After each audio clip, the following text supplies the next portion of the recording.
This looks like a ridiculous drag racing truck here. Nice big Chevy motor, individual throttle bodies. Not exactly sure what year this is, but it's an S10. It's got a 3-speed power glide in here.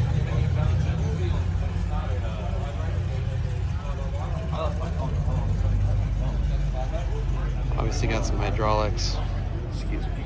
Check out these tires. Wow.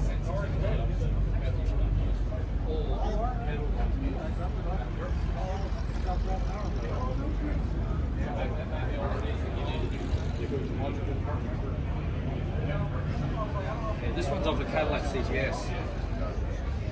I went on eBay last night and I found a part number that's in the paperwork. I ordered that one. Get talk to Shane because he may save you some time.